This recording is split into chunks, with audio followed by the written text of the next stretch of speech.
Adam et Ève vivaient ensemble et commencèrent à avoir des enfants. Chaque portée se composait de 2 enfants, un garçon et une fille. Chaque garçon devait s'unir à une fille issue d'une portée différente. L'union de 2 jumeaux était interdite. Parmi ces enfants, il y avait Caïn et Abel. Abel fut épris de la sœur de Caïn qui était d'une beauté remarquable.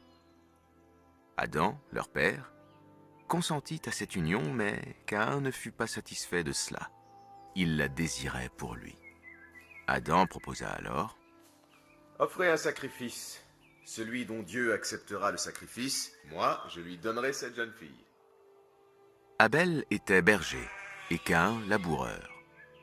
Abel offrit en guise de sacrifice une brebis bien grasse qu'il prit de son riche troupeau, tandis que Caïn offrit une botte de céréales de mauvaise qualité. Par la permission de Dieu, un feu descendit et consuma l'offrande d'Abel et délaissa celle de Caïn. La jalousie et la colère s'emparèrent de Caïn qui dit à son frère: « Je te tuerai afin que tu n'épouses pas ma sœur. » Un jour, Abel, alors qu'il faisait paître son troupeau, s'endormit sur une montagne.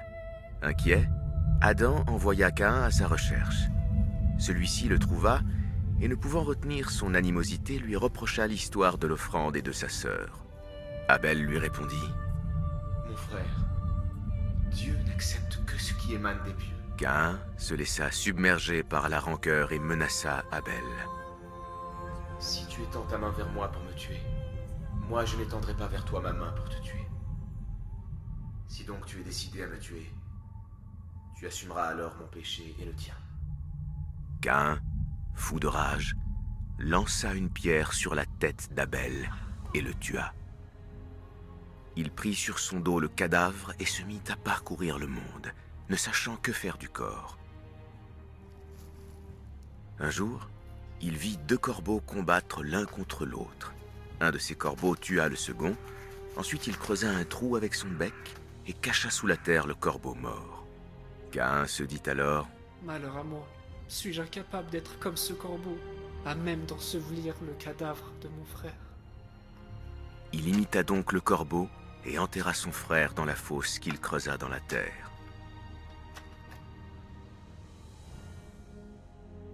Le premier homme qui tua son semblable fut Caïn, et le premier homme qui fut mis sous terre fut Abel. Ô homme, craignez votre Seigneur qui vous a créé d'un seul être, et a créé de celui-ci son épouse, et qui des 2 a fait répandre sur la terre beaucoup d'hommes et de femmes. Les années passèrent, puis Gabriel vint à Adam. « Ô Adam, Dieu t'a donné ce fils à la place d'Abel. Nomme-le Seth, qui signifie don de Dieu. » Seth vint au monde seul. Il n'eut point de sœur ni de frères jumeaux. Lorsque Seth fut devenu grand, Adam le traita avec plus de distinction que tous ses frères et le nomma son successeur dans la souveraineté de la terre après sa mort. Puis, le temps pour Adam de quitter la terre était arrivé. Un vendredi, Adam mourut, et Gabriel vint trouver Seth pour lui annoncer qu'il était prophète, et lui ordonner de laver le corps d'Adam, de l'envelopper dans un linceul et de l'enterrer. Les anges apportèrent du paradis un baume ainsi qu'un linceul pour le couvrir.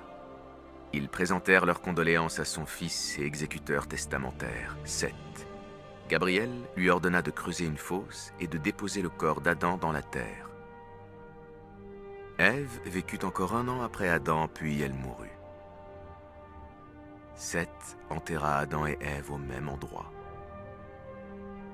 Ainsi s'achève l'histoire d'Adam, le premier homme. Il vécut 1000 ans.